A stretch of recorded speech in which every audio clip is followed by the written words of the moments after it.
Welcome to the Irresistible You podcast. This is the place to get a dose of empowerment to create the life you crave and deserve. I'm your host, Amy Beltran, CEO and founder of Irresistible University.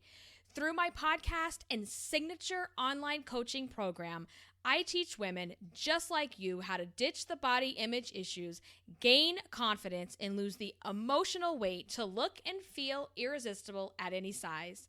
If you like the podcast, you're going to love working with me and my group coaching program.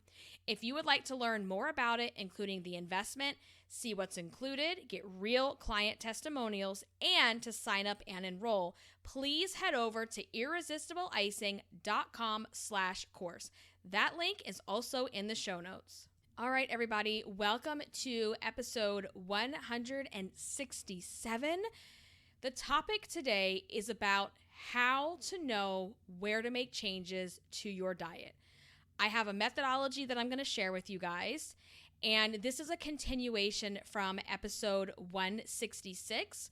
Last week, we talked about how it is time to get honest with yourself about food, how to really, have these honest conversations with yourself that are free of judgment, where you're really getting honest with yourself about what you're doing and what you're not doing when it comes to your weight loss goals. So if you haven't listened to that episode, I highly recommend you go back and you listen to that one first.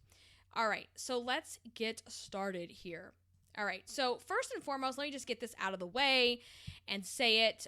When I say the word diet, I am not talking about, a bullshit fad diet in that sense. I'm talking about what diet was originally supposed to mean. A diet is the type of food that you eat. So a diet simply means the food that you consume every day. So your diet right now might be fast food and chocolate, and that's okay.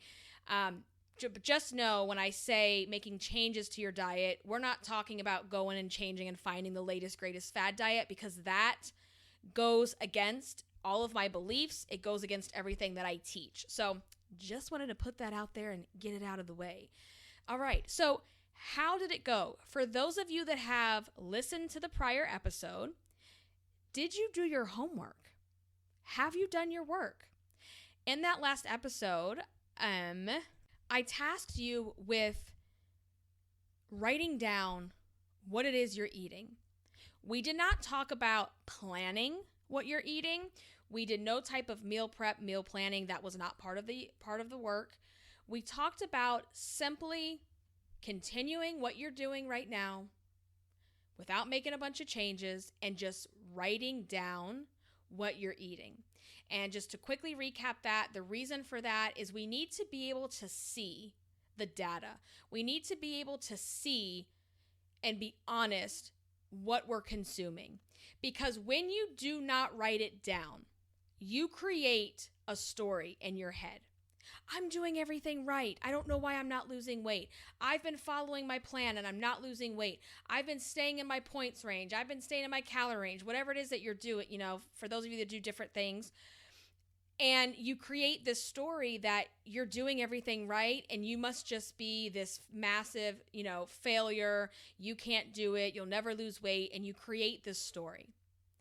And it's very easy to use that as a defense mechanism. Well, I'm doing what I'm supposed to do.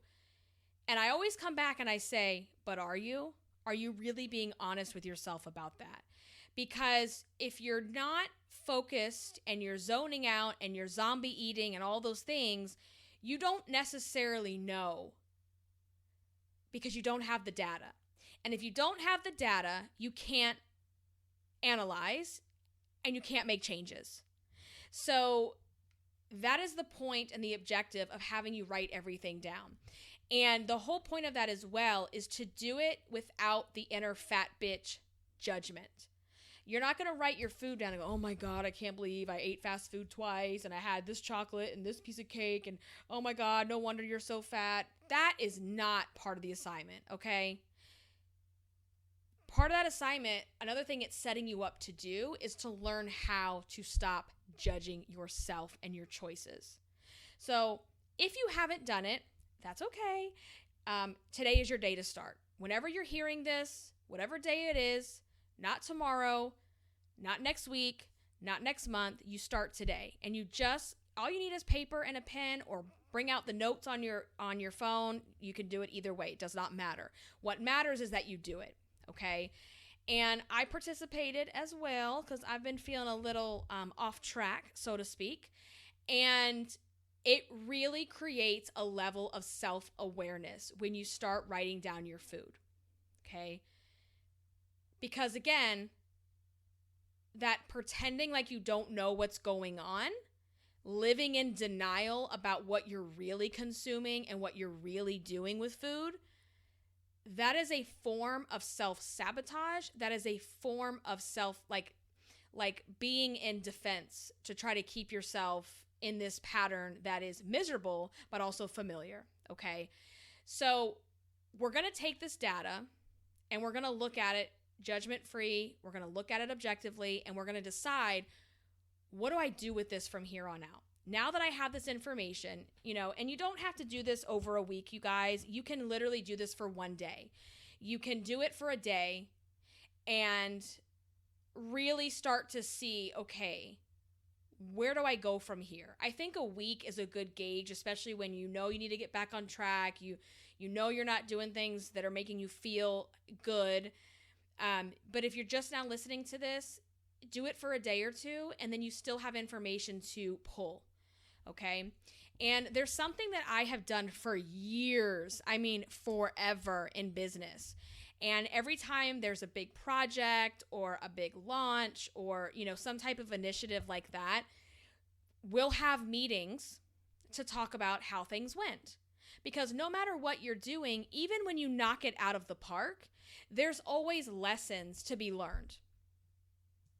There's always some kind of lesson that we can learn from any situation. Even when we're killing it and we're losing weight and we're meeting our goals, there's always learning opportunities. So one of the things that I have done for many, many, many years, pretty much since I started in the workforce, in an office environment, in corporate, and I've taken this now within my own business, being self-employed, and that's a method called start, stop, continue. And we will do this like in an after action review to really cement the lessons that worked, what we never should do again, and what we can continue to do and what we should start doing. So I'm going to use this method with you guys in the weight loss world for your weight loss goals. And you can apply this literally to anything in your life. Anything in your life that you want to work on. Even parenting, even in your relationships, your marriage, you can use the start, stop, continue method for any of those things. So it really is as clear as what it sounds like. You're going to look at the data, AKA you're going to look at your food, your food journal, okay? And you're going to make some notes. So you can do this however you want. If you want to do little Post-it notes, if you want to get different color pens, that symbolize start, stop, continue. That's up to you, boo. You do you. Whatever is going to help you in your journey to create the life you crave, okay? So normally it goes, what should we start? What should we stop doing? What should we continue doing? Okay? I want to do this backwards because I think when you're looking at weight loss, which is very personal, right? You are still in a place where you have a lot of emotion connected to this process. If we go with what do we start doing before we've looked at what we should continue and what we should stop, I feel like you're going to get stuck in judgment. So we're going to start backwards and work our way through, and we're going to start with what should I continue doing, okay? And so this is where you're going to look at your food plan and you're going to see what are the things that are working well for me and what should I continue doing, okay? So I'm going to just pull mine up because, like I said, I also completed the same assignments because I'm trying to get back on track as well. So let me see here. All right, let me pull this up on my phone. All right, so I'm going to look at a couple of days from last week. And y'all, I've been kind of struggling here. Let me just tell you. So I've been using the Weight Watchers app to track my food. It's just something I've done for years. I find it really helpful for me. And just to give you an example, I have a day this week actually where a couple. Let me have a couple of days, y'all. No shame in my game. No shame, because we're not judging. I have 123 daily points used. So for those of you that know the WW plan, you know that's a lot of food. And on that day, I had fast food. I had fast food twice. I had Halloween candy. Like, it was a whole hot mess. There was a lot of overeating going on. So and this is why I think it's actually better. I know I said you could do like a day or two of data. I really think to get the optimal plan here, we need to do a whole week, because then we start to see trends, right? I really can't see a trend for one day, okay? So when I look at myself and I say, okay, what should I continue doing? Okay, one of the things I know I'm going to continue doing is drinking water. I am really, really good about drinking enough water every day. I have this massive, my favorite one, I have a massive Bubba cup.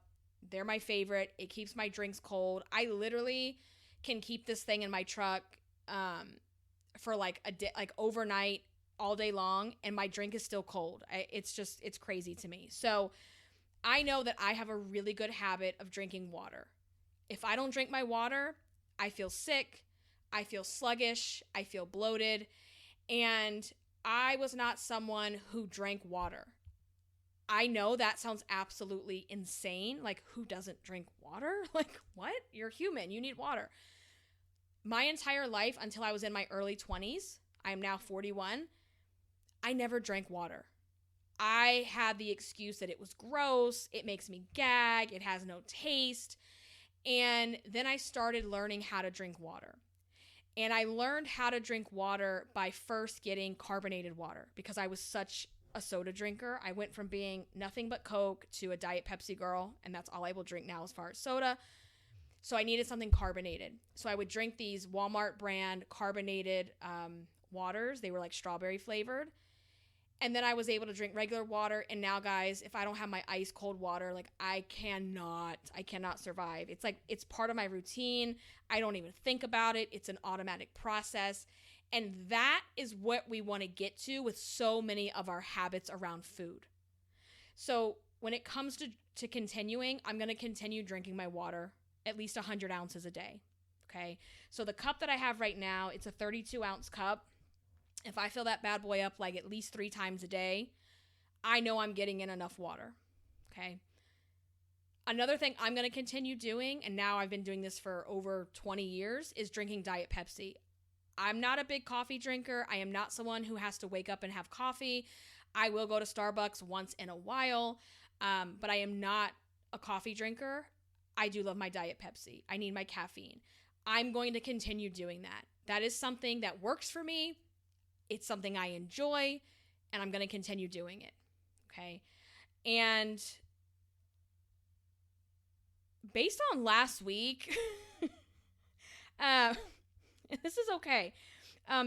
Based on last week, there's not a lot that I want to continue doing on my current trajectory. It's not good, guys. There's not a lot here that I want to continue doing because I've been falling back into some really bad habits. So one thing that I'm also good at is I'm good at eating the same breakfast every day. I've been eating it for years.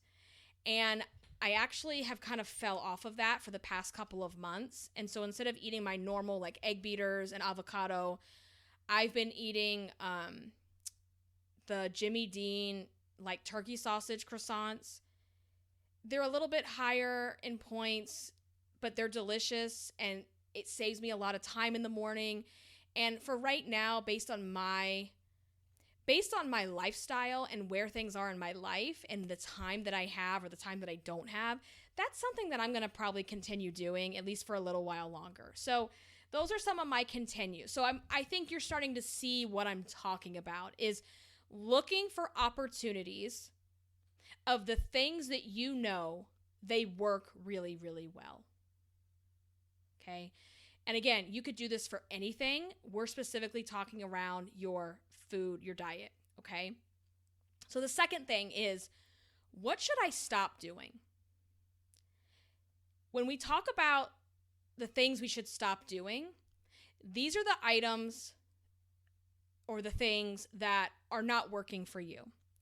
They either need to be completely stopped, or you need to find a way to fix them or modify in some way, okay? Here's what I want you to be really careful about when you go to the stop. It's really easy when you look at your food and your food journal to find all the things you're doing wrong. That's not what this is about at all, okay? This is not about finding what's wrong. This is not about finding what's wrong with you. This is about analyzing the data, again, objectively, okay? And saying, okay, what are some of the things I should stop doing that's probably not working for me? And here's the thing. You don't need to be a nutritionist, okay? You don't need to be a dietitian. Girl, you know what's not working, okay? You know what's not working. So I don't want you also getting caught up in excuses. Well, I don't know what to eat and I'm not sure what's healthy. If your ass is in the drive-thru twice a day, Amy, if your ass is in the drive-thru twice a day, we know that's not working. Now, if I was at a place where I'm super busy and I've been on the road and I have really no other options, it's okay that I'm going to the drive-thru. What's not okay and what's not working is what I'm ordering. Okay? Like a Big Mac is not working. We need to stop doing that because I know how to make better choices. All right? So you want to go through there and you want to start to write down or highlight or, post-it note it or whatever. What are the things that are not working that I need to stop doing? Okay? I know I need to stop going to the drive-thru, obviously multiple times a day, and I need to cut back on fast food, period, because we've been doing a lot of fast food. I know that I need to stop digging into the Halloween candy. I have to stop doing that. Am I going to stop eating candy? No. But we need to have limits. We need to have, there's got to be boundaries. You got to have boundaries around food or this is never going to work for you. Okay? So that's what you should stop doing. The next one is, what should I start doing? These are the items that when you look at your list, they're things that, you have considered or you think you should be doing, but you're not doing them presently. So this is where to find opportunities for improvement. So I have the things I'm going to continue, the things I'm going to stop doing, and then I'm going to look at this and say, okay, where is the opportunity here? What could I start doing differently? I need to start planning my meals on Sundays. That's for me personally. I'm not telling you to put the same thing. For me, for my life, for my family, for the way my life is set up, I know I need to set up the meal plan on Sunday. So that and then what I also do is I take that a step further is I put it in our Google Calendar. So that it mentally prepares my brain to know that, okay, after work tonight, I know that I'm cooking, tacos or whatever. And my brain is not going, ooh, what are we going to order for food? Like, we got to stop. Like, one of my other stops is ordering food. I just have to stop. It's convenient. It's fast. It tastes good. It's easy. It's convenient. It's fast. Did I say those things? I have to stop doing that. And the reason I'm ordering food out as much as I'm ordering food out is because I'm pressed for time, because I'm not being intentional about my meals. So I know I have to start meal prepping on Sunday, not on Monday, on Sunday. That's an opportunity for improvement. Okay. What should I start doing? I should start building in dessert, sweets. I know that I enjoy those things. I know that I can enjoy them way too much. It's why my blog was Irresistible Icing. There's a whole story behind it. We need to have boundaries and limitations around that. I don't think you should ever completely cut certain things out. I think you need to learn how to do them in moderation. And I have forgotten or not been as intentional about being in moderation lately. It's been a free-for-all, okay? So what are those areas of opportunity for you? What are some things that you want to start doing? I'm going to also caution you on this one. This is not the time or place for you to get in like shoulding all over yourself. I should be doing this. I should be doing that. You're not here to set 500 goals. I would probably say to keep this really simple and doable is in each bucket, continue, stop, and start. I would find 3 things in each one. So 3 things I'm going to continue, 3 things I'm going to stop, and 3 things I'm going to start. Because emotional eaters, you're perfectionist. You're all or nothing people, okay? That's just how our brains are. And if you try to go hard with like 10 things to start doing and 10 things to stop doing, you are setting yourself up to fail. I promise you, you're setting yourself up to fail. So make it simple. And then this week, guess what your homework is, guys? You're going to do this exercise, but you're also going to implement. So you're going to do your start, stop, continue, and you're going to implement as well. And then you're going to have data again. And then at the end of the week, you're going to sit down, you're going to get quiet, you're going to put on your spa, your Zen music, you're going to light a candle, you're going to lock everybody out of your room, or you're going to go sit in your car and hide, okay? And you're going to do start, stop, continue. You're going to look at all of those things and you're going to build a plan for the following week. And you can literally do this week after week after week after week. And I think it's just a good exercise, not just with food, but like every week, this is a good exercise to be like, okay, what went really well this week? What should I continue next week? What should I stop doing? What should I start doing?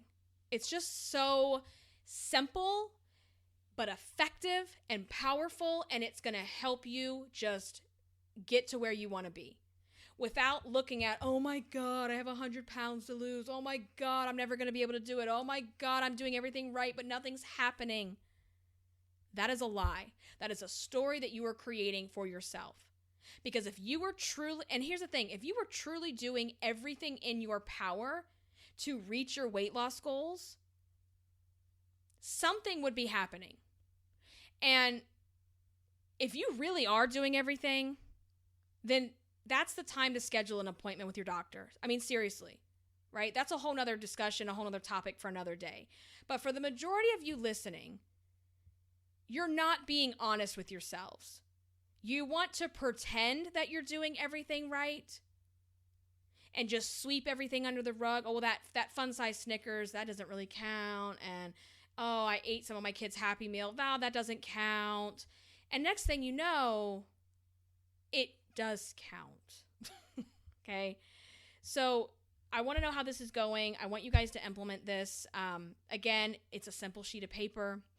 It is a note on your phone. It does not need to be complicated, guys. We don't need to go to Home Goods and get the pretty journals and the pretty notebooks and the pretty pens. That's all good and well, but do the damn work first. Actually do the work. All right.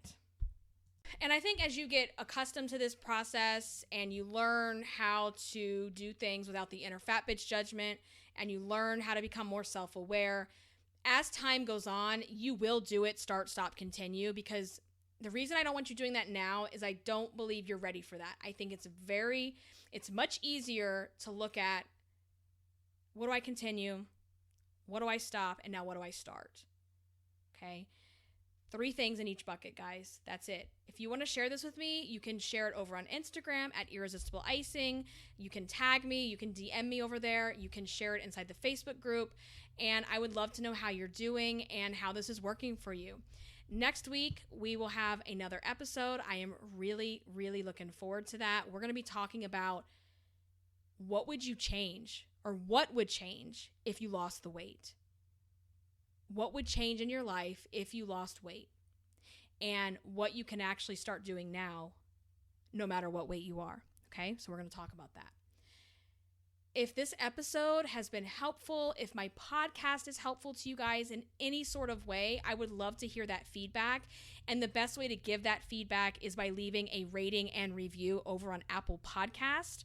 I read every single one of them. That just makes my day. It also helps other women to find the podcast. If you have a friend or a family member that would benefit, please share this with them as well. And I'm going to catch you next week in the next episode. Until then, stay irresistible. Bye, guys.